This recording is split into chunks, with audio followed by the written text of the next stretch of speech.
Mila, bilisan mo. Baka abutan tayo ng mga humahabol sa atin. Tiyak papatayin din nila tayo. Oo, kuya. Kaya lang pagod na ako eh. Masakit na rin mga paa ko. Saan ba talaga tayo pupunta? Hindi ko rin alam kung saan tayo pwede magtago. Ang mahalaga, makalayo tayo sa kanila. Oo, kuya. Basta wag mo akong iiwan, ha? Basta lakasan mo lang ang loob mo. At makakahanap din tayo ng ligtas na lugar. Mila, pagpahinga muna tayo sandali. Meron nga pala akong tinapay na nilagay sa bulsa ng jacket ko. Kainin muna natin to. Salamat, kuya. At kanina pa nga ako nakakaramdam ng gutom. Sa tingin ko nakalayo naman na tayo sa mga humahabol sa atin. Basta, lakad takbo ang gawin natin para tuloy na tayo makalayo sa mga taong yon. Pakiramdam ko may paltos na ang mga paa ko. At saka kuya, nakakatakot naman tong dinadaanan natin. Sobrang liblib na. At parang sa gubat na tayo pupunta. Madilim na rin ang paligid natin. Maganda nga yun eh. At hindi tayo basta makikita ng mga humahabol sa atin. Mila, natatanong mo ba yung liwanag sa bandaron? May natatanaw ako eh. Baka may mga kabahayan dun. Oo, kuya. Natatanaw ko na rin. May liwanag nga sa bandaron. Sana mga kabahayan na yun para makahingi tayo ng tulong. Sa ilang oras na lakad-takbo na ginawa ng magkapatid, nabuhayan sila ng pag-aasa dahil sa natanaw ng mga liwanag sa di kalayuan. Galing ang pamilya nila sa isang handaan kung saan habang pauwi sakay ng kanilang kotse ay bigla na lamang may humarang na dalawang sasakyan at walang haba silang pinaulanan ng mga bala. Swerte namang nakaligtas ang magkapatid dahil niyakap sila ng kanilang mga magulang. Ayaw man nilang iwan ng dugo ang mga magulang. Walang pagpilian si Esmer kundi ang akayin ng kapatid palayo sa lugar na yun. Nabibilang ang pamilya nila sa may mga sinasabi sa kanilang lugar. May mga negosyo ang kanilang pamilya na pinagkukuhanan ng mga ito na itinutulong naman sa mga kapuspalad. Kilala kasing matulugi na pilantropo ang kanilang mga magulang. May palagay si Esmer, may naiinggit sa kanilang pamilya o may interes sa yamang kanilang naipundar. Kaya sila tinambangan ng mga armadong kalalakihan at pinaslang ang kanilang mga magulang. Nandito na tayo, Mila. May mga bahay nga. Magtatanong tayo kung saan pwede makahingi ng tulong. Ayun, may bukas na pintuan na may ilaw. Tsak, nagising pa ang nakatira dyan. Sige kuya, magtanong ka na. Talagang pagod na ako. Pero may mga tao nga kaya dito? Bakit puro kubo lang ang mga nandito? Ano ka ba naman, Mila? Nasa gubat tayo at malayo tayo sa kabihasnan. Mga kahoy at kawain lang ang pwede lang magamit sa paggawa ng bahay. Sana naman mababait ang mga taga rito. Tao po. Magandang gabi po. Sino kayo? Anong ginagawa niyo sa aming baryo? Magkapatid po kami, Tatang. Pasensya na po kasi. Hihingi po sana kami ng tulong. Anong tulong ang may bibigay ko sa inyo? May mga masasamang tao po na humahabol sa amin eh. Kaya dito kami napunta sa lugar ito. Pinatay din po ang mga magulang namin. Ganun ba? Kawawa naman pala kayo. O sige, dumito muna kayo sa aming baryo. Ako nga palang tumatayong leader sa malita baryo namin. Tawagin niyo na lamang akong Kainsoy. Maraming salamat po, Kainsoy. Tatanawin naming malaking utang na loob to sa inyo. Ako nga po pala si Esmer. At ito nga po pala ang nakababata kong kapatid na si Mila. Halina kayo. Sasamahan ko na kayo sa kubo kung saan kayo maaaring tumigil ngayong gabi. Bukas na bukas din, mag-uutos ako na alamin ang nangyari sa inyong mga magulang. Iginiya na ang magkapatid ng matandang lalaki papunta sa isang kubo na malayo sa karamihan. May ilan pa silang nakasalubong na taga-roon na mapanuri ang tingin sa kanila. Bumati pa ang mga yon kay Kainsoy. Bago pumasok sa kubo, muling nagpasalamat ang dalawa kay Kainsoy. Nang makapasok ang magkapatid at maisara ang pinto. Tsaka unti-unting sumilay ang imbing ngiti sa labi ng matandang lalaki. May kakaibang kislap din sa kanyang mga mata habang nakatingin sa dahon ng pinto. Hindi kaagad nagtuloy sa kubo si Kainsoy. Pinuntahan sa kanya pinulong ang kanyang mga kababaryo sa pagdating ng magkapatid. Mga kasama, kinakatigan pa rin tayo ng ating Panginoon. Ngayong gabi ipinadala niya ang magkapatid upang maging alay sa darating na kapiyastahan sa magbilog ng buwan. Ngayon mga kasama, kailangan natin gumawa ng paraan upang magtagal sila rito. Pagkatapos magsalita ni Kainsoy, nagsigawan ang kanyang mga kababaryo. Kitang-kita sa kanila ang pananabik sa paparating na kapiyastahan. Ang ilan pa nga sa kanila ay hindi napigilan ng pagtulo ng malapot na laway. Tanda ng kasabikan na makatikim muli ng karne ng tao. Pagsapit ng umaga, sa kubo kung saan naroon ang magkapatid, isang dalagitang naghatid sa kanila ng pagkain. Anito, ipinadala ito ni Kainsoy sa kanila. Kahit nakakaramdam na ng gutom, hindi nila makuhang kumain sa pag-aalala kung ano na nangyari sa kanilang mga magulang. Mila, pilitin mong kumain. Kailangan natin ng lakas. Paano ako makakakain? Naalala ko mga magulang natin. Ang duguan nilang katawan. Naiintindihan naman kita eh. Pareho lang tayo ng nararamdaman. Ang importante, may tutulong na sa atin. Kuya, talaga bang matutulungan tayo ni Kainsoy na malaman ko anong nangyari sa mga magulang natin? Oo naman. Mukha namang mabait si Kainsoy at ang mga kababaryo niya. Kasi kuya, ibang pakiramdam ko sa lugar na to. Basta, ang hirap ipaliwanag eh. Hindi kaya dahil sa nangyari sa atin kaya ganyan ang pakiramdam mo? Matinding trauma ang pinagdaanan mo. Hindi kuya, iba talaga ang pakiramdam ko sa lugar na to. Lalo na nang makasalubong natin kagabi ang mga nakatira rito. Kakaibang titig nila sa atin. Na para bang may naisip pahiwatig. Napatitig na lamang si Esmer sa kapatid. Sumagi rin sa isip niya na baka dala lamang yon ang hirap ng kanilang pinagdaanan. Pero hindi pa rin niya isinantabi ang mga sinabi nito. Kasalukuyang nasa baryo sila sa gitna ng gubat. Hindi rin nila kilala ang mga nakatira doon maliban kay Kainsoy na nagpakilalang lider. May bumundol man na kaba sa kanyang dibdib. Umaasa pa rin siya na nasa tamang lugar sila. Ilang sandali pa, napilit na rin niya ang kapatid na kumain. Naisip niya, pagkatapos nilang mag-almusal, maglilibot siya sa lugar. Gusto lamang niyang makabisado ang baryo. Pumayag naman si Mila na maiwan muna sa kubo habang wala ang kapatid. Sa paglalakad ng binatilyo, ay may mga nakakasalubong siyang taga roon na bumating may ngiti sa mga labi. Ginantihan rin niya ito ng magalang na pagbate. Sa kanyang pagpapatuloy sa paglilibot, namataan siya ni Kainsoy. Tinawag siya nito at inimbita sa kubo nito. Dumating nang inutusan kong bumaba sa bayan upang alamin kung ano nangyari sa mga magulang niyo. Ikinalulungkot ko nangyari sa kanila. Ano pong nakuhang impormasyon ng taong inutusan nyo na alamin ang tungkol sa mga magulang namin? Balita nga sa buong bayan ang nangyari sa pamilya niyo. Napag-alaman ko din sa inutusan ko na may mga tao naghahanap sa inyo. May palagay ako, nanganganib nga ang buhay niyong magkapatid. Tiyak na papatayin din nila kami, kaya hinahanap nila kami. Ano pong gagawin namin? Tulungan niyo po kami. Huwag kang mag-alala. Kung wala kayong ibang mapupuntahan, pwede kayong manatili dito sa aming baryo. Talaga po? Maaari talaga kaming manatili dito sa inyong baryo? Oo naman. Bukas palad namin kayong tatanggapin dito. Ipanatag niyo ang kalooban niyo na ligtas kayo rito. Walang sino man ang mga ngasasaktan kayo rito. Kahit mabigat pa sa dibdib niya ang sinapit ng kanilang mga magulang, kahit papano naging panatag na ang binatilyo dahil natitiyak niya na ligtas sa lugar na yon.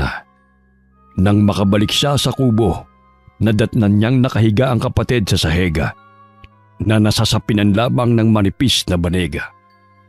Agad namang bumangon ang dalagita at saka nagtanong sa kapatid sa ginawa nitong paglilibot. Sinabi ni Esmer sa kapatid na may mga tao pa rin naghahanap sa kanila at mas ligtas sila sa baryo na yon kung doon sila mananatili pansamantala. Ano na tayo, kuya? Ngayong wala na tayong magulang. Huwag ka mag-alala. Hindi kita pababayaan ano man ang mangyari. Talaga bang dito na tayo titira? Alam kong hindi ka sanay sa ganitong buhay. Pansamantala lang naman tayo dito eh. Habang meron pa naghahanap sa atin. Hanggang ngayon, hindi pa rin ako makapaniwala na ulila na tayo. Hindi na rin tayo makakabalik sa dati nating buhay. Tahan na, Mila. Nandito pa naman ako eh. Mas kailangan nating maging matapang ngayon. Natatandaan mo ba yung bilin sa atin ng mga magulang natin? Oo, kuya. Kahit mahirap susundin ko kung anong papagawa mo sa akin. Kakausapin ko si Kainsoy kung anong pwede ko maitulong sa kanya kapalit ang pagtigil natin dito sa baryo. Sa palagay mo kaya, kuya magkakaroon ako ng bagong kaibigan dito? Oo naman. Tingin ko naman mababait at pala kaibigan ng mga taga rito. Hindi ka mahihirapan magkaroon ulit ng mga bagong kaibigan. Pero mamimiss pa rin natin ang dati nating buhay. Kung magtatagal nga talaga tayo rito. Kailangan ngayon pa lang tanggapin na natin kung ano nangyari. Kailangan harapin natin ang bagong buhay. Tsak naman gagabayin tayo ng mga magulang natin Saan man sila naroon ngayon. Oo, kuya. Basta lagi ka lang nandyan sa tabi ko. Lahat kakayanin ko. Muling kinausap ng binatilyo si Kainsoy upang ipabatid kung anong kanyang saloobin sa pagtigil nilang magkapatid sa lugar na yun. Nais ni Esmer na sa pagtigil nila sa baryo. Nais niyang makatulong sa mga taga roon kapalit sa pagkupkup sa kanila ni Kainsoy. Hindi naman napigilan ng matandang lalaki ang pagsilay ng ngiti sa labi. Nangangahulugan lamang kasi yun na panatag na ang kalooban ng binatilyo sa pagtigil sa kanilang baryo. Gaya ng sinabi ko noon, bukas ang baryo na ito sa pagtulong sa mga nangangailangan. Hindi naman ako humihingi ng kapalit. Mula ngayon, ituturing ko na kayong kapamilya. Talaga ho, Kainsoy? Oo, iho. Kaya ipanatag nyo na ang kalooban nyo ng kapatid mo. Kung gusto nyo may gawin kayo dito para hindi kayo mainip, malaya kayong makakakilos. Magagawa nyo rin ang mga nais nyong gawin. Kainsoy, meron po sana akong kailangan sa inyo. Ano yun, iho? Sabihin mo kung ano pa ang kailangan nyo ng kapatid mo. Nais ko po sana matutunan ng paraan ng pamumuhay nyo rito sa baryo. Yun ba? Simple lang ang pamumuhay namin dito. Madali nyo lamang matututunan sa mga darating na araw. Hindi nyo kailangang magmadali. Salamat po, Kainsoy. Babalikan ko na po ang kapatid ko sa kubo. Sige, iho.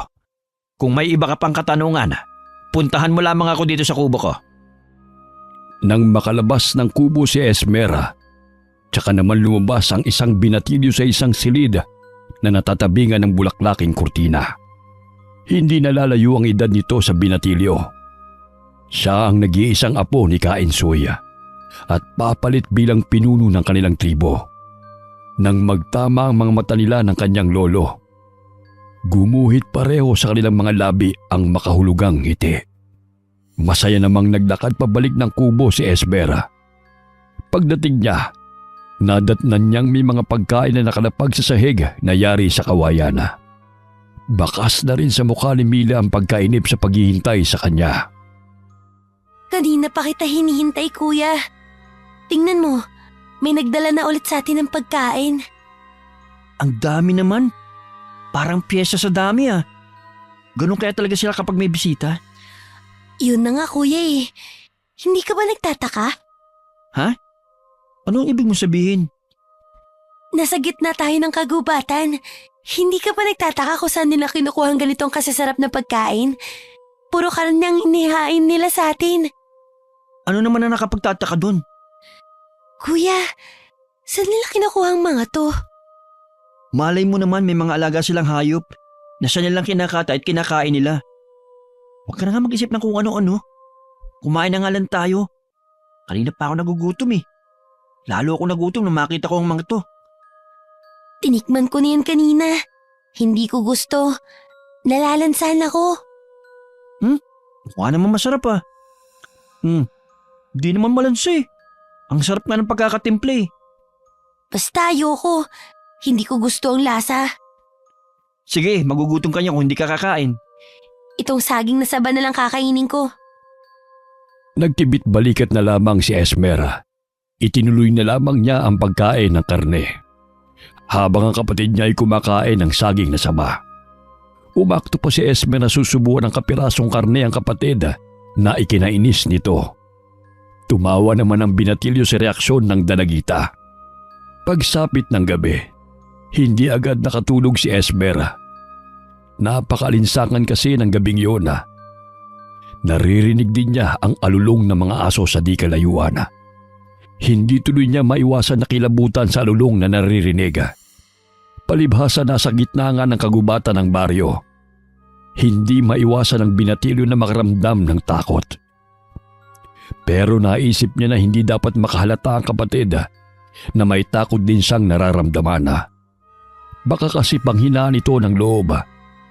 Pinilit na lamang ng binatilyo na makatulog.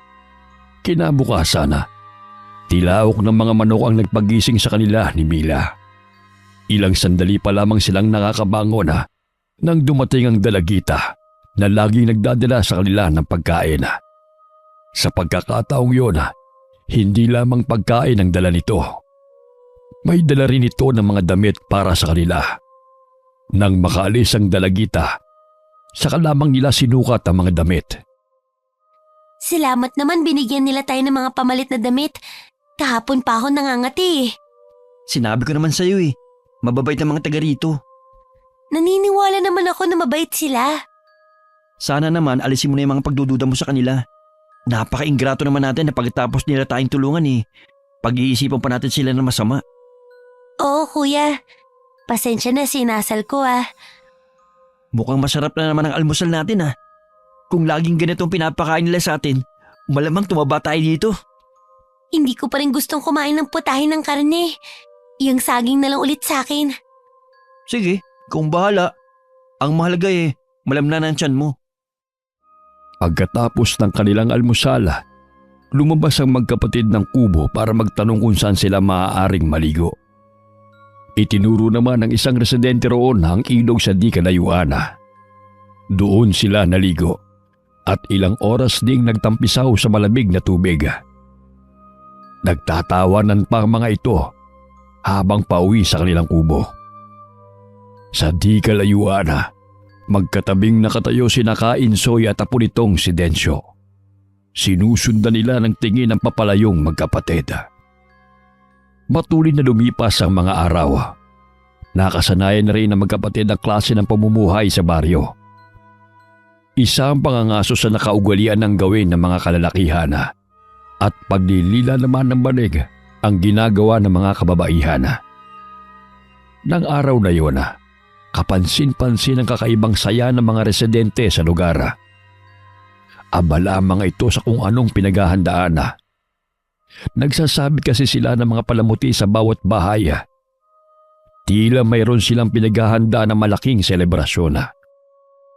Bukas na kasi ang gabi ng piyesta dito sa baryo namin. Kaya ang lahat ay masaya na naghahanda. Kung ganun po eh, maraming magkakate ng mga alaga nilang hayop. Mali ka, iho. Hindi kami magkakate ng mga alaga naming hayop. Ano pong ihahanda niyo bukas? Espesyal ang ihahanda namin bukas para sa gaganaping piging. Inaasahan namin na makikisaya kayo sa amin bukas ng gabi. Asahan niyo po kami. Ito rin po ang unang beses na dadalo kami sa isang piyesta. Tiyak po na masaya yun. O paano? Maiwan ko muna kayo. Kailangan ko pa kasing pulungin ang mga katribo ko. Kung gaano kalawak ang pagkakangiti ni Esmer, hindi naman maipinta ang mukha ni Mila. Habang nagsasalita ang matandang lalaki kanina, biglang umahon ang kaba sa dibdib ng dalagita. Inilibot niya ang paningin sa paligid. Kakaibang tingin na ipinupukol sa kanila ng mga taga roon. Sa di kalayuan, matiim naman ang titig sa kanila ng isang binatilyo na hindi nalalayo ang edad kay Esmer. Niyakag na ni Mila ang kapatid na bumalik na sila sa kubo. Sa hapunan, mas maraming pagkain ang ipinadala sa kanila sa kubo. Para namang huling hapunan na natin to sa dami ng pagkain. Di ba nga, piyesta bukas? Kaya siguro maraming pagkain ngayon. Mauna ka nang kumain. Wala pa akong gana eh. Sigurado ka? Oo, magpapahangin lang pala ako sa labas. Para kasing ibang init ngayon. Para bang uulan. Nagtataka naman na nasundan na lamang ni Esmer ang paglabas ng kapatid. Habang naglalakad si Mila, nakarinig siya ng tila mga nag-uusap sa di kalayuan.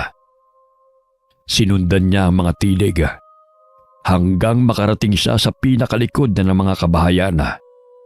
Naroon ang mga residente na nagkukumpulan. Nasa harap naman nila si Kainsoy at ang isang binatilyo. Mga kasama! Bukas nagaganapin ang malaking piging sa ating baryo. Bukas, wala tayong ibang gagawin kundi ang magsaya at magpakabusog sa ilalim ng kabilugan ng buwan. Nagsigawan naman ng mga naroon. Nakarinig pa si Mila ng mga angilan na tila nagmumula sa mga mababangis na hayop. Nang ilibot niya ang paningin, wala naman siyang nakita na hayop sa paligid. Nag-iba rin ang samyo ng hangin. Naging amoy masangsang ito. Hindi tuloy maiwasan na magtakip ng ilong si Mila. Bumalik na rin siya sa kanilang kubo. Kinabukasan, maagang bumangon ang magkapatid para sana tumulong sa paghahanda. Wala po kayong gagawin? Akala ko po ba Mamaya pa namang gabi ang piging. Kayo ang aming magiging espesyal na bisita. Hayaan nyo na lang po kami na manguha ng mga panggatong. Sige. Kailangan nga pala natin ng maraming kahoy. Huwag lamang kayong lalayo, ha? Habang namumulot ng mga tuyong kahoy, tahimik naman si Mila. Sa paglalakad nila, hindi na nila namalayan na napalayo na pala sila sa baryo. Akma na sanang babalik ang magkapatid nang makarinig sila ng kaluskos sa di kalayuan. Nahawi din ang matataas sa talahib sa kanilang harapan. Lumabas doon ang isang matandang lalaki na puti na lahat ang buhok. May pasan din itong mga panggatong sa balikat. Nanunuri ang tingin nito sa kanila. Napakapit naman sa braso niya si Mila. Anong ginagawa niyo sa lugar na ito? Nanguha lang po kami ng mga panggatong.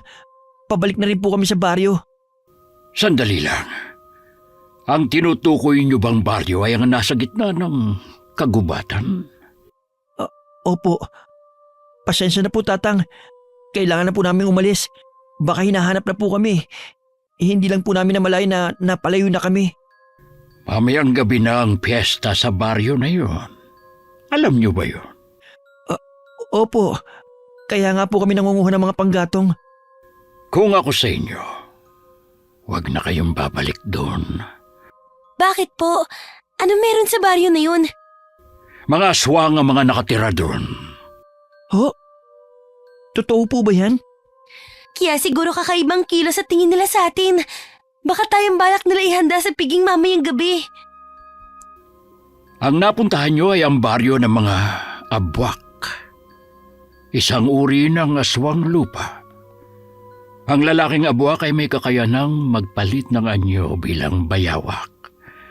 Naghuhukay sila sa lupa. Isang paraan para abangan ang kanilang biktima. Ang babaeng abwak naman ay kayang magpalit ng anyo bilang uwak.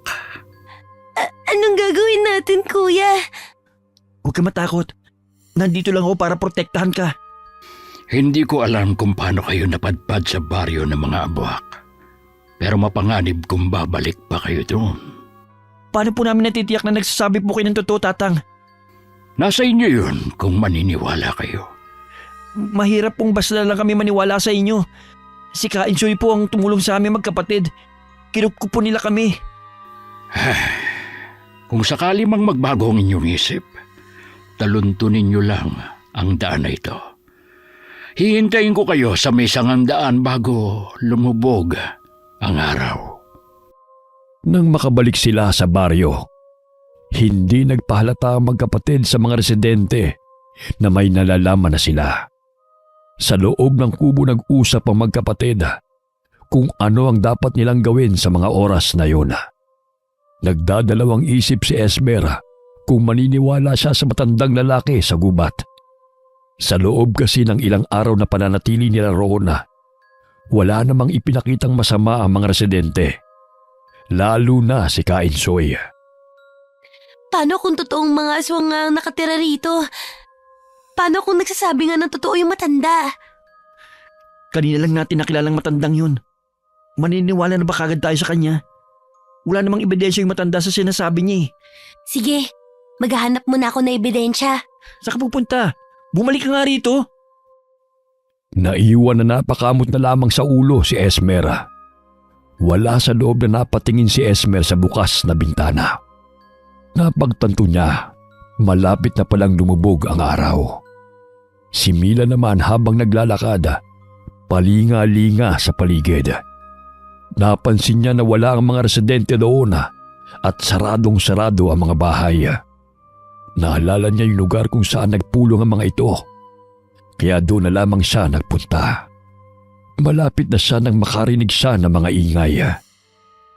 Saka dahan-dahan siyang lumapit sa likod ng mga nagtataasang halaman.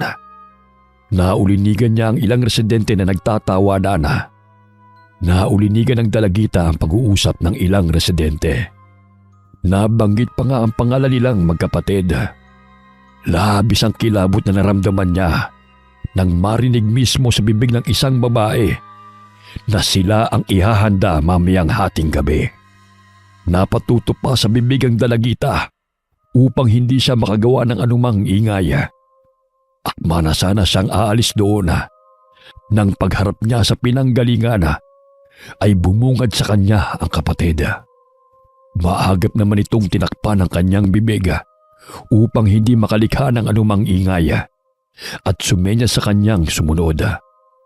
Malayo na ang natatakbo nila nang tumigil sila sandali. Kuya, totoo ngang aswang sila. Narinig ko mismo sa pag-uusap nila na tayo ang kanilang ihahanda mamayang gabi. Tama nga si Tatang. Alam ko, Mila. Narinig ko rin ang sinabi nila. Hindi mo lang napansin na nakasunod ako sa'yo. Nag-aalala kasi ako sa'yo eh. Anong gagawin natin, kuya? Palubog na ang araw. Kaya pa yan. Tugpain lang natin yung daan papunta sa lugar na sinasabi ng matanda. Hindi na tayo babalik sa kubo. Patakbong hinila ni Esmer ang kamay ng kapatid. Hindi pa man sila nakakalayo nang makarinig sila ng mga yabag na paparating. Kaya lalo nilang binilisan ang pagtakbo. Si Mila na may panakanakang lumilingon sa kanyang likurana, kasabay ng paglubog ng araw. Kitang-kita niya ang pagbabagong anyo ng mga residente ng baryo na humahabol sa kanila. Halos hindi na makahinga sa pagod ang magkapatid sa bilis ng kanilang pagtakbo para makatakas lamang sa mga humahabol na mga abwak. Malapit na sila, kuya. Aabutan na nila tayo. Nandito na tayo. Nakita ko na rin na matanda. Tumatakbo rin siya pasalubong sa atin. Magtago na muna kayo. Ako na ang bahala sa kanila. Dala-dala ni Kakaryo ang kanyang armas na pinatulis na libon ng kawayan. Pawasiwas niyang sinalubong ang mga aswanga. Umaangil naman ang mga ito kapag sila'y tinatamaan. Habang abala si Kakaryo sa pakikipaglaban sa mga aswanga, hindi niya napansin ang hukay na ginawa ng isang abwak na papalapit sa kanyang direksyon. Agad siyang hinila nito pailalim, pero mabilis siyang nakakapit sa lupa. Nang makita yun ni Esmer, agad niyang dinampot ang libon ng kawayan at saka agad niyang itinarak sa abwak na humihila kay Kakaryo. Nang makita yun ng mga aswanga, agad silang tumalilis upang iligtas ang kanilang mga sarili. Nang sulyapan muli ni Esmer ang katawan ng abwak na may nakatarak na libon ng kawayan, nagulat siya nang makialang si Kainsoy yun, ang lider ng baryo. Kaya pala ganun na lamang ang reaksyon ng mga kasama nito. Kanina pa ako naghihintay sa sangang daan. Malakas kasi ang kutob ko na darating kayo. Nag-aalinlangan nga po kami nung una. Kung maniniwala ba kami sa inyo. Mabuti na lang, nakumbinsi rin si Kuya. Nang pareho naming narinig ang pag-uusap nila. Tatang, paano na po kami? Wala na po talaga kami mapupuntahan na magkapatid. Kung wala na kayong ibang mapupuntahan, sumama na kayo sa akin. Hindi po ba kami makakaabala sa inyo? Huwag niyong isipin yun. Halina kayo at hindi tayo pwedeng manatili sa lugar na ito. Hanggat hindi pa sumisikat ang araw, ay mapanganib dito. Narating nila ang isang kubo na nasa gitna ng malawak na paranga. Napapaligiran ng kubo ng mga punong hindi namumunga. Napakalakas ng hangin na kulang na lamang ay tangayin sila. Bagya pang nangaligkig ang magkapatid sa lamig na nanunuot sa manipis nilang suot. Napag-alaman ng magkapatid na mag-isa na lamang na namumuhay ang matandang lalaki na ang pangalan ay Kakaryo. Ikinuwento rin nila ang nangyari sa kanilang mga magulang. Sa pagtigil ng magkapatid sa poder ni Kakaryo, hindi nila inaasahan na mapapamahal sila sa matandang lalaki. At ganun din ito sa kanila. Sa paglipas ng 10 taon tinuring na ng magkapatid si Kakaryo bilang ama. Kumusta ang kapatid mo at ang asawa niya? Maayos naman po ang lagay nila. Kasalukuyan pong nagdadalang tao na si Mila. Aba, magandang balita yan Oo nga po, Tay. Gusto nga po nilang dumalaw dito sa atin. Kaya lang po, masaya ng pagbubuntis ni Mila Kung gayon tayo na lang ang dadalaw sa kanilang mag-asawa kapag hindi na tayo masyadong abala. Kailangan mo pa kasi magsanay upang maging bihasa ka sa paggamit ng iyong mutya. Sige po, Tay. Kailangan ko nga po magsanay ng mabuti para maging kasing husay niyo sa pakikipaglaban. Kailangan nating maging handa. Kung sakali mang dumating ang araw na makatunggali nating muli ang mga abwak. Paparating na kasi ang panahon ng anihan kung kailan nagiging aktibo muli ang mga abwak. Handa na po akong harapin sila. Kahit papaano po, nakabisa ko ng paggamit ng aking mutya. Hindi pa sapat yan. Kailangan inyong maging isa ng iyong mutya upang makuha ang tunay na kapangyarihan nito. Sige po, ipagpapatuloy ko po ang aking pagsasanay. Minsan magkasama sila ni Kakaryo habang nangangahoy sa gubat. Habang naglalakad sila, ay aksidenteng nakapulot si Esmer ng isang bato na may kakaibang hugis na may kulay na maitim-itim. Kahalintulad ito ng batong buhay. Dahil sa kuryosidad ay isinilid niya ito sa kanyang bulsa. Siniguro niyang hindi ito malalaglag hanggang makauwi sila. Pagdating sa kubo, agad na ipinakita niya kay Kakaryo ang napulot na bato at nagtanong. Tay, may napulot po akong kakaibang hugis ng bato sa gubat. Anong klaseng bato po kaya ito? Patingin nga ako, anak, at susuriin ko kung anong klaseng bato yan. Ito po, para po siyang may sariling buhay. Akin na at susuriin ko kung hindi ako nagkakamali. Ito ay isang mutya na nanggagaling sa isang damo na kung tawagin ay makahiya. Talaga po, Tay? Paano po kaya ito gamitin? Gaano po kaya kabisa ang taglay nitong kapangyarihan? Teka, anak, kukunin ko muna ang aking libreta. Sa tagal ng panahon hindi ko nakabisado ang kapangyarihan ng bawat mutya. Napakaswerte ko po pala, Tay. Sa dinami-dami ng tao, hindi ko akalaing ako pa nakapulot sa mutya ng makahiya. Alam mo, anak, hindi lahat ng tao ay pwede magkaroon ng mutya. Pinipili lang nito kung sino ang karapat-dapat. Ibig po bang sabihin ako ang karapat-dapat na magtanga nito? Hindi ko pa masasagot ang tanong mong yan, iyo. Hanggat hindi lumalabas ang kapangyarihan ng mutya. Hindi natin matitiyak kung ikaw nga ang pinili nito. Sige, Tay. Sabihin niyo na po ang kapangyarihan ng mutya nito. Ayon dito sa libreta, mabisang proteksyon ng mutya ng makahiya sa masasamang elemento tulad ng lamang lupa, duwending itim at mga aswang. Nagtataglay din ito ng pampaswerte sa taong may tangan nito. Balutin mo ito sa kapirasong telang pula at gawin mong kwintas. Huwag mo itong aalisin sa iyong katawan. Ito ang magiging proteksyon mo. Tatandaan ko po ang lahat ng tinura nyo. Bumalik sa kasalukuyan ng isip ni Esmera. Pinutol niya na ang pagbabalik tanawa kung paano niya nakuha ang kanyang mutya. Tinitigan niya ito na ginawa niyang kwintas. Mula nang maging isa sila nito, kakaibang lakas na ang kanyang naramdaman na. Batid niya, handa na siya sa paparating na laban. Isang gabi nga, nagising siya sa malakas na sigawan ng mga tao sa di kalayuan. Napatayo siya, sabay haplos sa kanyang mutya. Naramdaman kasi niya na may paparating na panganib sa kanilang baryo, kaya nagkakagulo ang mga tao. Agad siyang lumabas ng kanilang kubo at saka tinungo ang pinagmumulan ng komosyon. Pagdating doon ay nakita niyang nagtatakbuhan ng mga tao. Nakita niya ang pagsalakay ng mga abwak sa mga residente. Nakita rin niya ang isang bata na nahulog sa hukay. Bago maging biktima ng abwak, agad niya itong tinulungan at pinagtago. Hinarap niya ang mga ito. Hindi niya napansin na kasunod pala niya si Kakaryo na nakikipaglaban na rin. Ang ilan ay napatay niya. Hindi siya nagpadaig sa mga ito. Tumalilis namang palayo ang mga abwak nang makita nilang may namatay sa kanilang kasama. Ayos ka lang ba, anak? Hindi ka ba nahirapan sa pakikipaglaban sa kanila? Hindi po, Tay. Kayo po, ayos lang po ba kayo?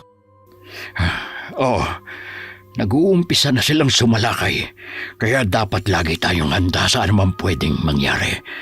Bigyan natin ng babala ang ating mga kababaryo. Sige po, Tay. Halina kayo. Atin silang pulungin upang malaman nilang dapat nilang gawin kung sakaling sumalakay muli ang mga abwak. Nakakapagtaka na napaaga ang kanilang pagsalakay. Hindi pa naman panahon ng anihan. Ano po kayang dahilan kung bakit sila sumalakay ngayon? May naaamoy akong kakaiba sa simoy ng hangin. Isa ito sa mga palatandaan na may malaking sakunang parating sa baryo natin. Kung ganun, Tay, kailangan natin maging handa kung sakaling sumalakay muli ang mga kalaban. Pinatikim lang nila sa atin ang kanilang bagsik. Bumalik na ang mag-ama sa kubo. Makalipas ng ilang sandali ng pamamahinga, ay ipinasya na nilang ituloy ang tulog. Kinabukasan, maaga pa lamang ay naghanda na sila upang gawin ang mga trabahong naiwan ng mga nakaraang araw. Dala na rin nila ang kanilang pagkain para sa pananghalian. Noong hapon naman, matapos nilang kumain ay nag-usap uli ang mag-ama. Nagpasya si Kakaryo na hindi muna sila mangunguha ng mga kawayan sa susunod na mga araw. Tay, ano pong gagawin natin ngayong araw? Kailangan makausap na natin ang ating mga kababaryo. Papaghandain natin sila. Ilang linggo na lang ay mag-aanihan na. Kaya nakasisiguro kung sasalakay na naman ng mga abwak. Sa tingin ko nga po, Tay, kakailanganin natin ang tulong ng ating mga kababaryo. Naisip ko nga rin. Dahil ang mga abwak buong puwersa kung sila'y sumalakay. Ganon sila nagkakaisa. Kung ganun, Tay, kailangan din nilang manguha ng kawayan at lagyan ng tulis para may armas din sila sa oras na sumalakay ang mga abwak. Ngunit nang matapos ang pagpupulong, ay wala ni isa man sa kanilang mga kababaryo ang naglakas loob na magtaas ng kamay para sabihing sasama sila sa pakikipaglaban. Kahit napansin ni Kakaryo na may takot ang mga kababaryo, ay sinabihan niyang huwag matakot dahil sila ni Esmera mangunguna sa pakikipaglaban. Napansin din yun ni Esmera, kaya minabuti niyang turuan ng mga ito kung paano gagamitin ang kanilang mga armas. Nananaig man ang takot ng mga kababaryo, ay nakumbinsi din niya ang mga ito na umanib sa kanilang pakikipaglaban. Sama-sama silang nagpunta sa kawayanan upang manguha ng kanilang gagawing armas. Mabuti na lang po at nakumbinsi natin sila. Oh, Malaking puwersa man ang sumalakay, ay hindi tayo mahihirapang harapin sila. Bumalik na po muna tayo. At nakatitiyak akong magiging handa na sila. Dahil sa mga itinuro ko kung paano gamitin ang armas. Sige, na makapagpahinga naman tayo. Dahil sa katandaan marami na akong iniindang sakit sa katawan ko. Mag-init lang po ako ng tubig para makapagtimpla at makahigop tayo ng mainit na kape. Iniisip ko ngayon na noong mapatay ang leader nila, sino kaya ang namumuno sa kanila ngayon? Narinig ko noong nandun pa kami sa baryo ng mga abwak. Ayon sa usapan ng mga taga ron, may apo si Kainsoy na kasamang nakatira sa kanyang kubo. Pero ni minsan hindi pa namin siya nakaharap noon. Sa pagkakaalam ko nga meron siyang apo. Nakatitiyak ako na siya ang leader nila ngayon. Yun din pong nasa isip ko. Tiyak na alam niya na akong pumatay sa lolo niya. Magkaganon man, hindi natin papayagang manaig ang puwersa nila laban sa atin. Makalipas ang 1 linggo, nanatiling tahimik ang kanilang baryo. Walang bakas na may darating na panganib. Ngunit lingid sa kanila ay may plano na ang mga abwak sa pagsalakay sa araw na di inaasahan ng mga taga-baryo. Sa pag-uusap ng dalawa, ay nasisiguro nilang hindi mananaig ang puwersa ng mga abwak laban sa kanila. Batid kasi nila na mas magaling ang kanilang mga armas at pananggalanga laban sa mga ito. Handa na sila, maging ang buong taga-baryo, sa pagsalakay ng mga abwak anumang oras. Sa gabi mataman silang nakikiramdama. Ayaw nilang sila ang masurpresa sa pagdating ng mga kalaban. Isang hapon habang nagsasalansan si Esmer ng kahoy sa kalanana, isang bisita ang hindi inaasahan itong darating. Nagulat na lamang siya nang makarinig ng boses babae na tumatawag mula sa labas. Kuya, si Mila to. Oh, anong ginagawa mo rito? Namiss na kasi kita kuya kaya naisipan kong dalawin ka. Inaasahan ko kasi ikaw ang dadalaw sa amin ng asawa ko.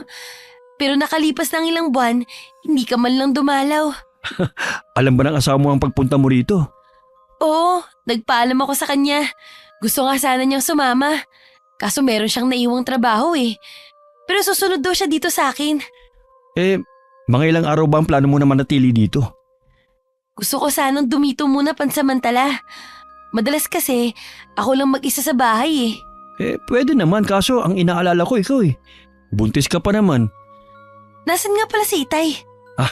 Pauwi na siguro yun. Nangunguha lang ng kawayan. Ay, baka siya na yung dumating. May tao sa labas Oh, nandito ka pala, Mila. Buti dinalaw mo kami. Namiss ko po kayo ni Kuya Bagamat pwede kang mamalagi rito, napakadelikado dito sa baryo ngayon. Bakit po, Tay?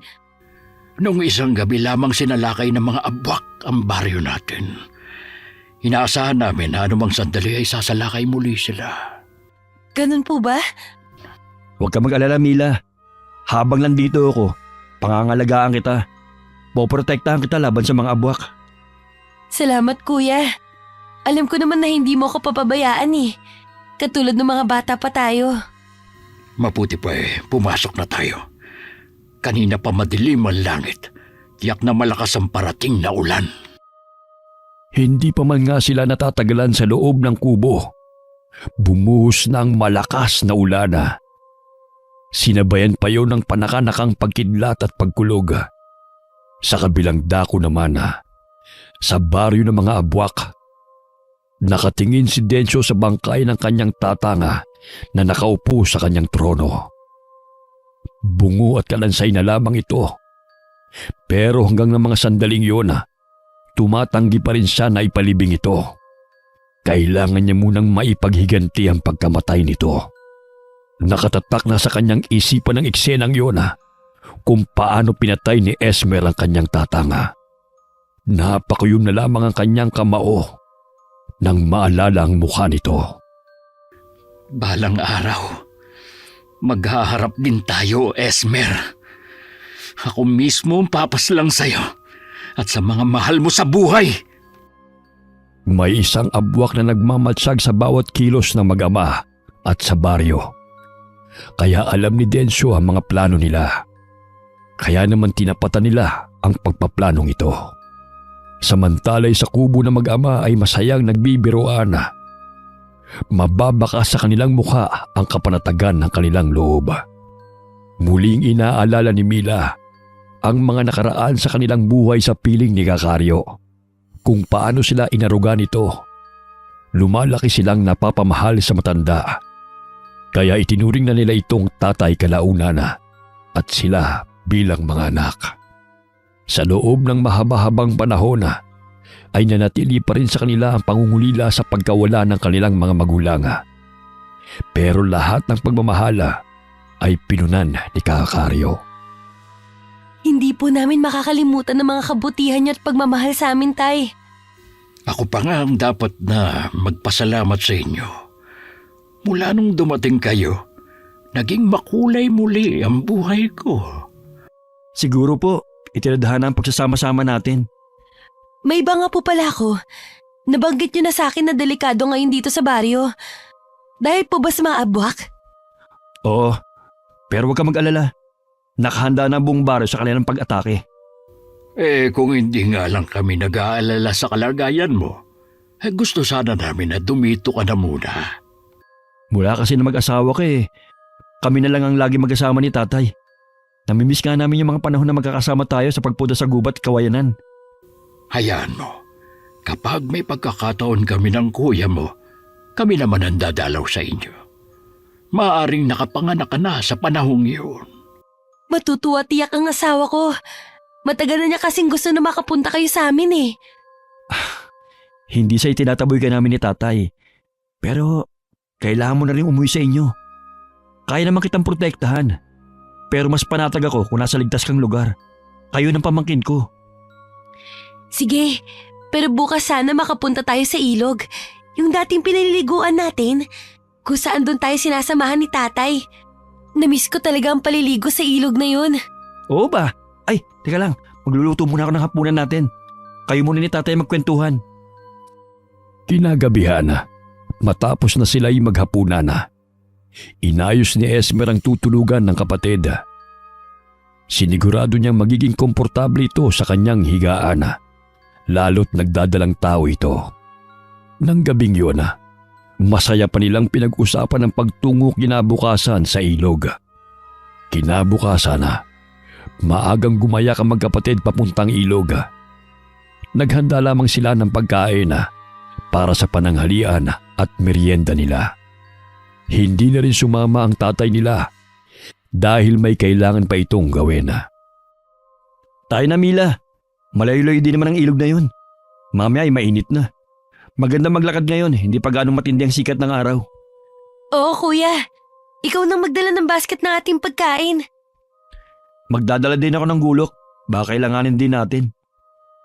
Ikaw nang mauna. Makipot tong daan . Hindi naman pwedeng magkaagapay tayo maglalakad. Malapit na tayo sa ilog. Nadidirig ko na yung lagaslas ng tubig. Ayun, kuya. Doon tayo sa dati nating pinaliliguan. Medyo malalim ang tubig doon at masarap maglangoy. Mauna ka nang maligo. Mangunguha muna ako ng dahon ng saging. Nagagawin natin patungan ng pagkain. Sige, kuya.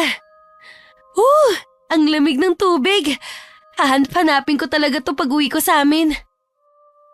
Ninamnam ni Mila ang malamig na tubig. Bahagya pa siyang nangaligkig sa ginawa. Maya-maya lamang, bumalik na rin si Esmer. May dalang binata ng ilang pirasong saging at buko. Kumaway pa si Mila sa kapatid. May ilang oras din silang nagtampisaw sa tubig bago umahon.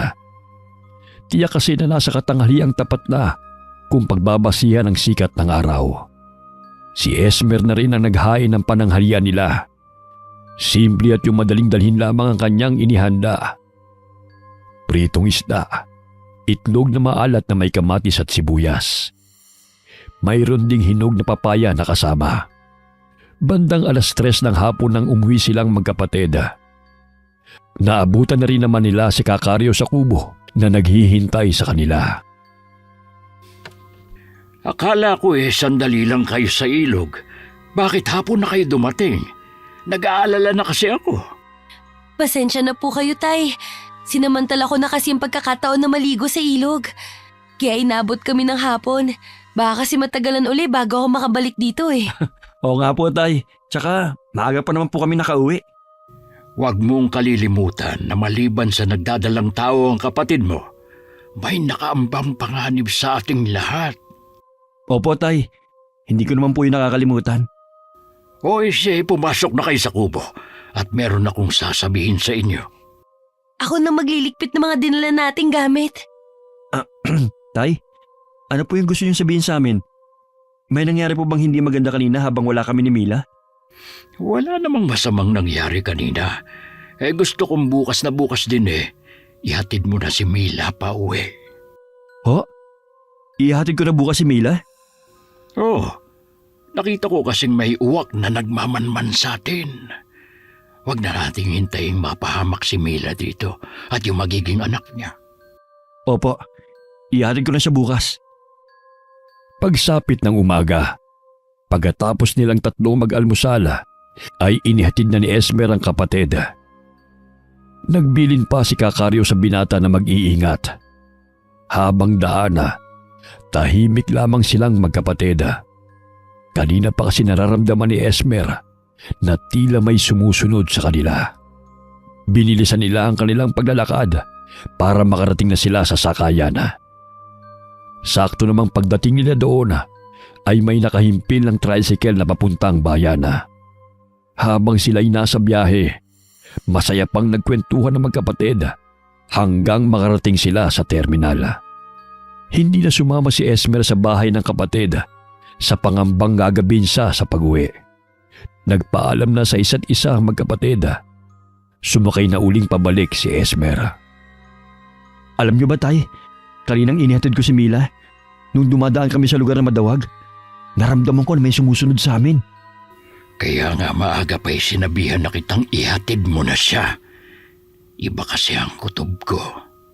Pinili ko nga pong hindi na sumama sa kanilang bahay. Sa pag-aalala na abutin ako ng gabi sa daan. Maigi at nakauwi ka agad. Mamayang gabi ay kailangan magpatrolya na tayo.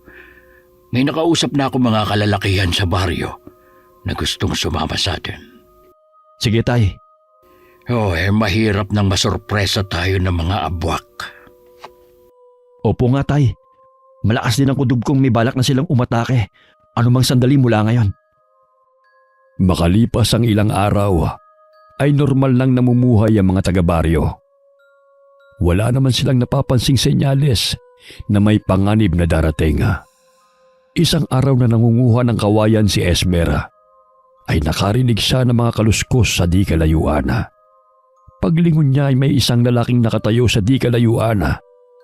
Hindi siya nakatitiyak kung kanina pa ito nagmamasid sa kanyang ginagawa. Nang humakbang ang lalaki palapit sa kanya, huminto muna si Esmer sa kanyang ginagawa. Pasensya ka na, kaibigan, kung naabala kita sa ginagawa mo. Sino ka? Alam kong hindi ka taga rito. Hindi nga ako taga rito. Sa kabilang bundok na yun kami nakatira ng pamilya ko. Anong ginagawa mo rito? Naghahanap kasi ako ng punong kawayan, kaya ako napadpad dito. Anong gagawin mo sa mga kawayan?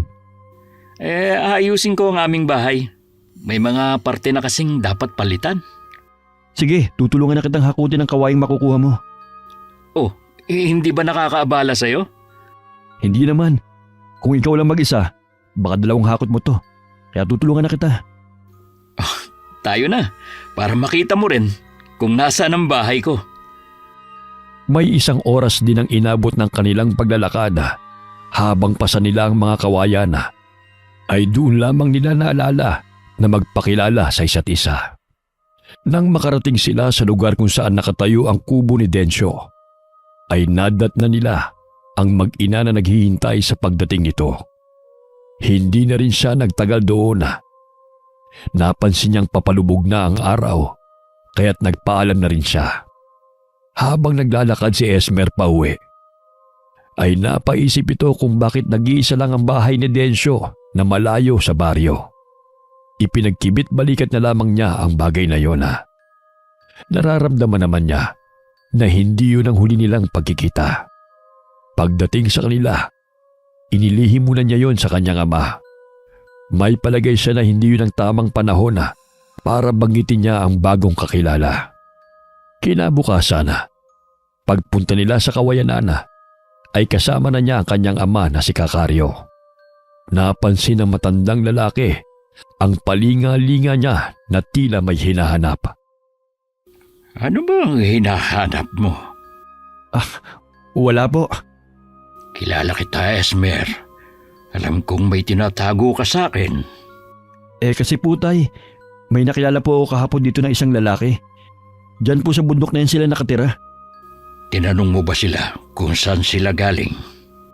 Wala na po akong oras na magtanong pa. Malapit na rin po kasing dumilim nun. May palagay naman po ako na magkikita pa kami uli. Sa susunod po alamin ko na. Mag-iingat ka sa bagong kakilala. Huwag mong ibigay ang buong tiwala mo. Opo tay, nag-iingat naman po ako. O siya, bilisan na natin ang pangunguha ng kawayan. At kailangan ko rin itong madala sa bayan mamayang hapon. Naging abala ang mag-ama sa pagkuha ng kawayan.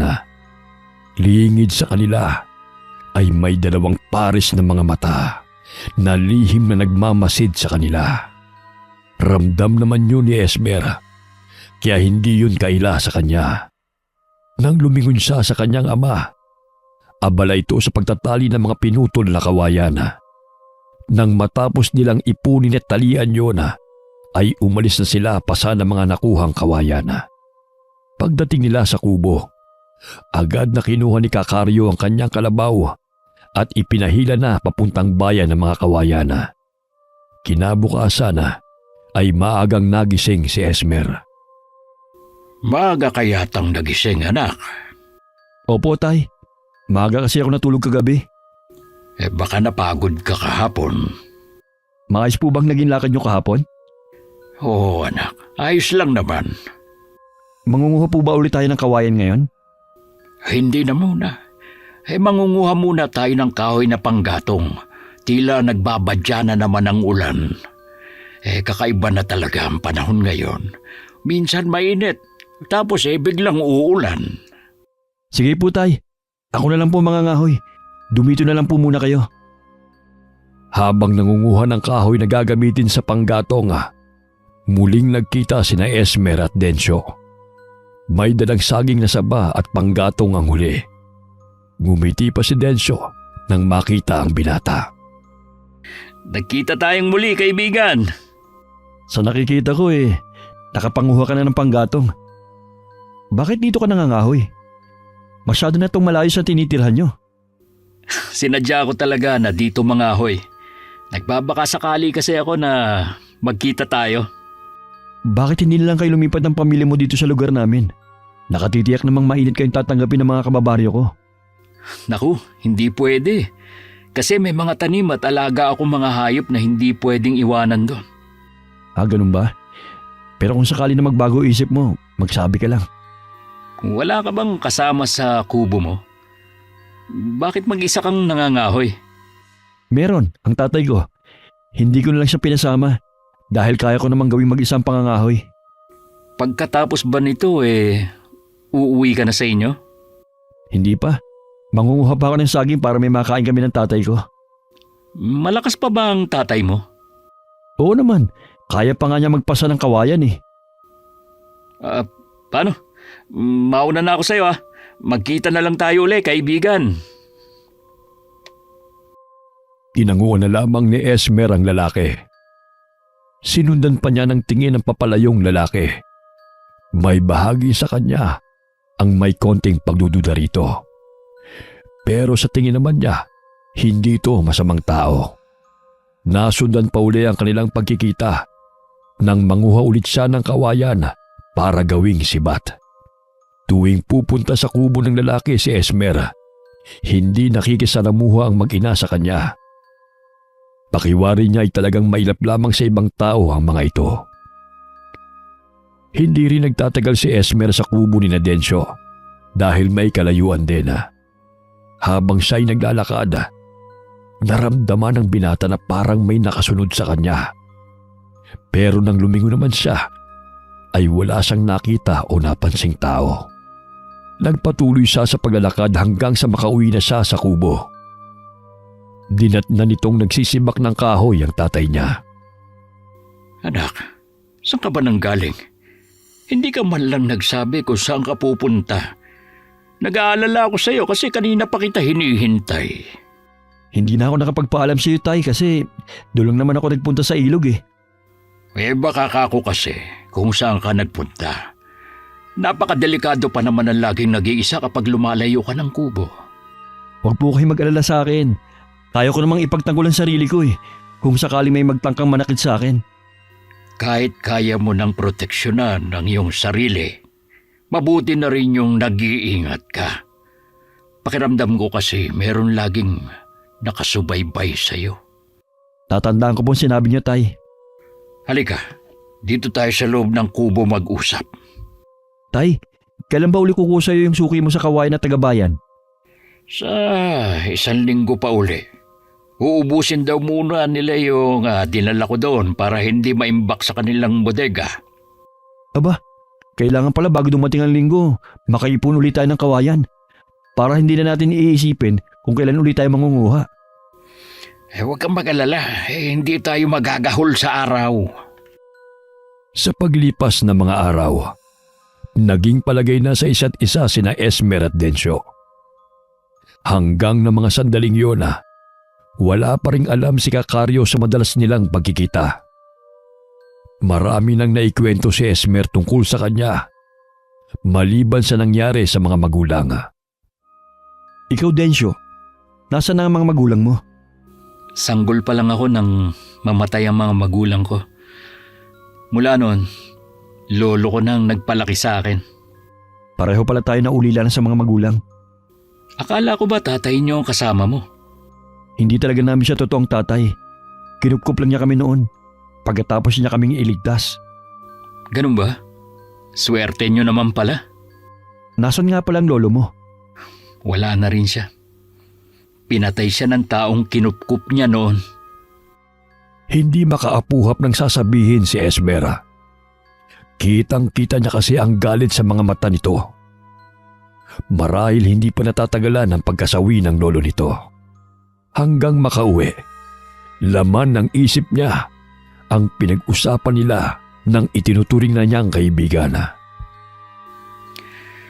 Napapadalas yata ang alis mo. Saan ka ba nagpupunta? Patuloy po ako nagsasanay. Ganun ba? Hindi ba pwedeng dito ka lang sa ating kubo magsanay, anak? Mas maganda po kasi yung tago ako eh. Para nakatuto ako sa pag-iensayo at walang nakakaabala. Kung sa bagay, maganda talaga yung solo at tahimik. Kaya huwag kayo mag-isip tayo kung saan ako nagpupunta kapag wala ako dito. Baka kasi naglilihim ka lang sa akin. Yan ang wag na wag mong gagawin. Tay, napadaan nga pala ako dyan sa bahayan sa baryo. Napansin ko nag-uumpukan sa lilim ng puno ang mga tao ron. Mukhang masigla na ulit ang mga tao sa baryo Normal na nilang ginagawa yon kapag hindi sila abala sa kanilang mga gawain. Alam mo naman sa baryo, walang ibang libangan ng mga tao kundi magkwentuhan. Napansin ni Esmer na nakakahalata na ang tatay niya sa kanyang parating pag-alis ng walang paalam. Mabuti na lamang nagagawa pa niyang pagtakpan ang pagpunta niya kina Densyo. May kung ano kasing pumipigil sa kanya para sabihin sa ama ang tungkol sa bagong kaibigan. Ayaw niya kasing maputo ng kanilang ugnayan bilang magkaibigan. Kaya umiisip pa siya kung anong dahilan pa ang gagawin niya kapag umalis uli siya. Basta sa susunod na aalis ka at hindi lang din sa baryo ang punta mo, ay magpapaalam ka sa akin. Opo, Tay. Ang akala ko kasi, okay lang sa inyo na basta lang akong maalis ng bahay. Okay lang na umalis ka, pero gusto ko na magpapaalam ka lang. Sige, Tay. May nakilala nga po pala akong isang dalaga. Nakita ko siya sa ilog nang minsan naligo ako doon. Mabuti kung ganon, anak. Nagkakaedad ka na rin naman. Alam kong kailangan mo rin na makakasama sa buhay. Darating din kasi ang araw na mawawala din ako sa piling nyo. Lihim na napangiti si Esmer sa naging pagdadahilan niya sa kanyang tatay. Sinabi lang niyang may nakilala siyang dalaga sa ilog. Naisip lamang niya yun para kung gusto niyang pumunta kina Densyo ay may maganda siyang dahilan. Pero sa totoo lang, hindi sumagi sa isip niya ang maghanap ng babaeng liligawan. Nagpaalam siya sa kanyang tatay. Sinabing pupunta muna siya sa bahay ng nakilalang dalaga. Mahingiting sumilay sa mga labi ni Kakaryo, saka siya pinayagan. Nagbili lamang siya sa binata na huwag magpapagabi ng uwi. Natuwa naman si Esmer dahil nakalusot ang kanyang alibay. Sa katunayan ay kina Densyo siya pupunta. Habang naglalakad si Esmer ay lumilingon siya. Iniisip kasi niyang baka sinusubaybayan na pala siya ng kanyang tatay. Nang nakasigurong hindi siya sinusundan ay mabilis siyang lumakad upang makarating kagad kina Densyo. Halos hingalin siya sa pagmamadali. Nang marating niya ang kubo ng lalaki, nadatnan niyang tila malalim ang iniisip nito. Oh, kaibigan, bakit tila malalim ang iniisip mo? Pasensya na. Buti pumunta ka ngayon. Ang totoo niyan, naiinip na ako. Para kasing may problema ka, kaya ang tahimik mo kanina. Wala akong problema. Naiisip ko lang ang dating lugar kung saan kami galing. Saang lugar ba kayo nagmula? Bakit dito kayo napadpad? Malayo yun dito. Dito lang din ako nakaramdam ng kapanatagan ng kalooban. Kaya dito kami nagtayo ng kubong matitirahan ng mag-ina ko. Ano ba nangyari? Bakit nilisan niyo ang lugar na yon? Samantalang dito, wala kang kapitbahay kahit na isa. Tahimik kaming namumuhay doon. Nang di inaasahang sinalakay kami ng mga abwak. Mapalad lang, hindi kami nakasama sa mga naging biktima. Pareho pala tayo na naging karanasan. Kami man ay naging biktima din ng mga abwak. Nakatakas lang kami nang tulungan kami ng itay namin. Iniisip ko pa rin naman na bumalik doon. Kaya nga lang, hindi pa sa ngayon. May kailangan pa kasi akong gawin Hindi na ako magtatagal at malayo din ang pabalik sa amin. Huwag ka mag-alala, basta nagkaroon ako ng tiyempo, papasyalan uli kita dito para hindi ka mainip. Sige kaibigan, tanda mo na laging bukas ang bahay na ito para sa'yo. Habang binabagtas ni Esmer ang daan pabalik sa kanila, ay nakangiti pa siya. Dahil maganda naman ang kanyang dahilan sa tatay niya kung saan siya nagpunta. Alam ng binata na tatanungin siya ng ama tungkol sa pagpunta niya sa bahay ng dalagang sinasabi niya na nakilala. Doon siya nakakaramdam ng usig ng konsensya dahil sa pagsisinungaling. Nakabuo na ng isasagot ang binata kung sakali na magtatanong nga sa kanya ang ama. Hindi nagtagal, natanaw niya na ang kubo nila. Nakita niya ang ama na nakaupo sa ilalim ng mayabong na puno ng sampalok. Malalaki ang hakbang na lumapit siya rito. Oh, tay, bakit nandiyan kayo? Hapon na. Medyo maalinsangan kasi kanina sa loob ng kubo kaya dito muna ako nakaupo. Doon na po tayo sa loob. Malapit na rin namang gumabi. Oo anak. Ano naman ang nangyari sa pagpasyal mo sa dalaga na kinakwento mo? Maayos naman po akong hinarap.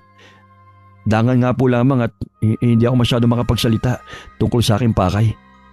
Bakit naman? Binata ka naman at matikas din ang iyong pangangatawan. Tayo naman, ngayon lang ako nakaranas umakyat ng ligaw. Siyempre po nahihiya ako. Sa susunod, medyo konting gilas anak. Baka mapag-iwanan ka ng panahon. Hayaan niyo tay, pagbubutihin ko ng panliligaw ko. May dapat lang anak, para abutin pa akong malakas ng aking magiging apo. Tayo naman, apo na kagad. Tung wala pa nga akong sinasabing mahal ko siya. Mabuti na yung maagap, kasi dun din naman ang patungo nun. Walang kamalay-malay si Kakaryo sa pagsisinungaling ng itinuturing ng anak. Malaki kasi ang tiwala nito sa binata. Lingid sa mag-ama, pareho silang napaglalalangan ni Densyo para mahulog sa isang patibong. Samantala, naisipan naman ni Densyo na puntahan ang baryo ng mga abwak para kumustahin. Pero malayo pa lamang, nakaamoy na siya ng hindi maganda. Agad siyang nagkubli para hindi malaman ng mga nasasakupan niya ang kanyang pagdating. Ganun na lamang ang gulat niya nang makita ang kababata na nakaupo sa trono niya habang nagbibigay ng utos sa mga residente ng baryo. Ang ilan na tumutol sa sinasabi ng kababata ay agad na kinitlan ng buhay nito. Napakuyom ang kanyang kamao sa nasaksihan. Mabigat man na iwan ng mga nasasakupan niya, wala siyang magawa kundi bumalik sa kanilang kubo sa bundok. Pag-uwi na abutan niya ang ilang abwak na sinasalakay ang kanilang kubo. Pilit namang nanglalaban ang kanyang asawa. Mga traidor! Paano niyo nagawa ito sa akin bilang pinuno niyo? Mga lapastangan! Ngumisi lang sa kanya ang mga dating tagasunod. Kahit hindi pa kalat ang dilema. Dahil mayayabong ang puno at halos hindi na makapasok ang silahis ng araw. Nagmistulang madilim ang lugar na yon. Nagpalit bilang abwak si Densyo. Mabangis na parang hayop sa gubat na sinalakay niya ang kapwa abwak. May isang natirang buhay na alam niyang tapat sa kanyang kababata. Tinanong niya ito bago kitlan ng buhay. Masakit kay Densyo ang patayin ng kapwa abwak. Pero kung hindi niya yun gagawin, kapahamakan na naghihintay sa kanila ng kanyang pamilya. Napasigaw na lamang siya na bumulahaw sa mga ibon sa gubat na dahilan para lumipad palayo.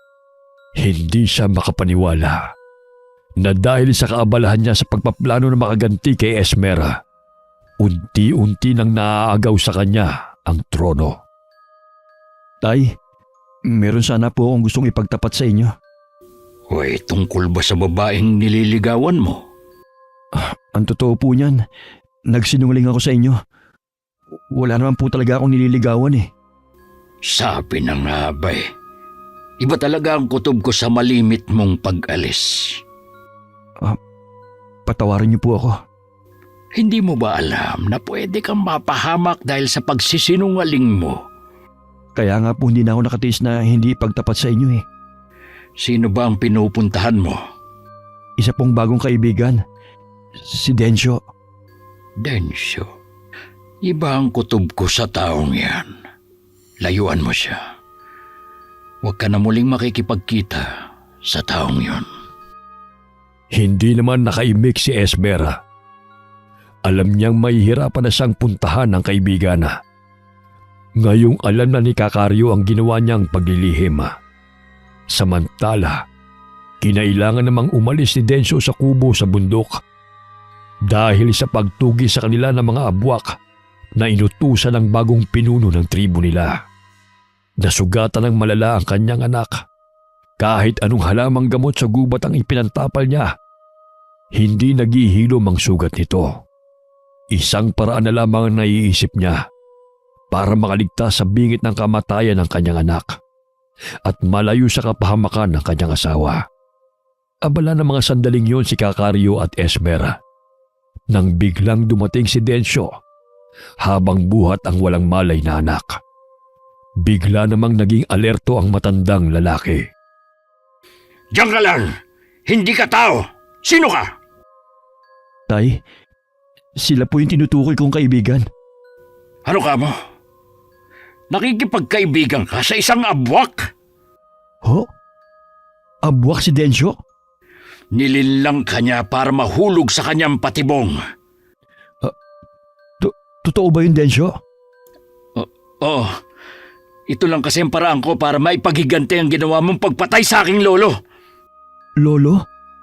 Siya ang apo ni Kainsoy, ang pinuno ng mga abwak. Kung ganun, ikaw ang apo niya. Pero hindi ko sinasadya ang pagkamatay ng lolo mo. Hindi ko alam Kung hinayaan niyo lang sana kami makalis nun, hindi yun mangyayari. Wala na tayong magagawa sa nangyari. Hindi na maibabalik ang buhay ng lolo ko kung ganoon. Anong ginagawa mo rito? Hindi ako nagtungo dito bilang kaaway. Hindi na rin ako pinuno ng mga abwak. Inagaw na sa akin ang aking trono. Nandito ako para humingi ng tulong. Para sa anak kong nag-aagaw buhay. Nagkatinginan pa ang mag-ama bago ibinalik ang tingin sa bata. Lumambot naman ang ekspresyon ng mukha ni Kakario nang makita ang batang babae na namumutla habang walang malay. Pinapasok ni Kakario ang mga ito habang inihahanda ang kakailanganing gamot. Maliban kasi sa galing sa pagkipaglaban, mahusay din sa panggagamot si Kakario.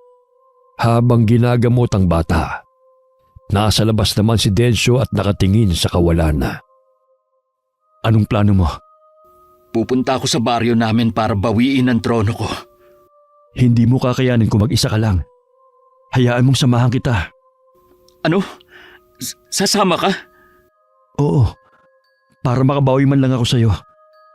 Alam kong hindi sapat ang gagawin ko para maibsan ang galit dyan sa puso mo sa pagkawala ng iyong lolo.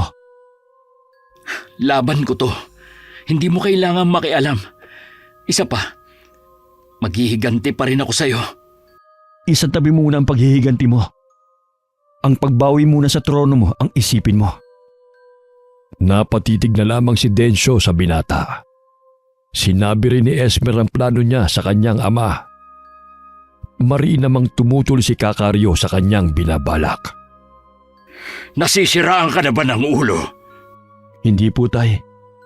Pero naisip ko na kung tutulungan ko si Densyo, baka hindi na rin nila salakayin ng baryo natin at para makabawi na rin ako sa kanya. Paano kung pagdating niya doon ay may nakahandang patibong? Kung pupunta ka doon, sasama na rin ako.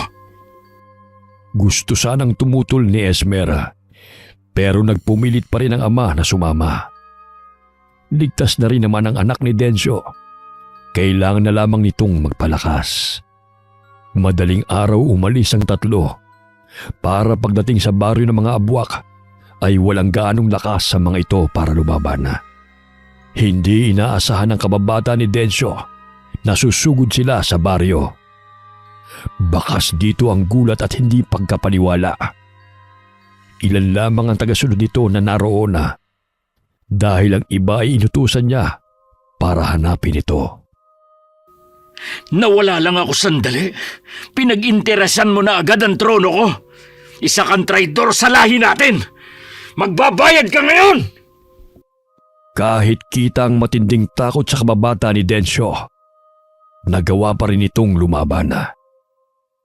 Pero dahil mas hamak na malakas at lalo pang pinalakas ng galit si Densyo, nagawa nitong talunin ng umagaw sa kanyang trono. Samantala, ang mag-ama naman ay abala rin sa pagkipaglaban sa ibang abwak na panig sa bagong itinuturing nilang pinuno sa baryo na iyon. Dahil parehong may tangan ng mutya, walang laban sa kanila ang mga kalaban. Nang matapos sa madugong labanan na iyon, pinalaya nila ang mga abwak na nasa kulungan na naging tapat kay Densyo. Nagbunyi pa ang mga ito sa pagkakaligtas sa kanila. Maraming salamat sa pagtulong niyo sa akin na mabawi ang trono ko. Hindi ko to malilimutan. Ngayong nabawi mo na ang trono mo, handa na ako sa paniningil mo. Kalimutan na natin ang nakaraan. Amanos na tayo dahil sa ginawa mong pagtulong sa akin at sa pagliligtas ng anak ko. Alam ko na mabuti kang pinuno ng baryo na ito. Isang payo lang. Hindi madali ang maging leader. Kailangan mong maging mapanuri sa iyong nasasakupan para hindi na maagaw muli ang iyong trono.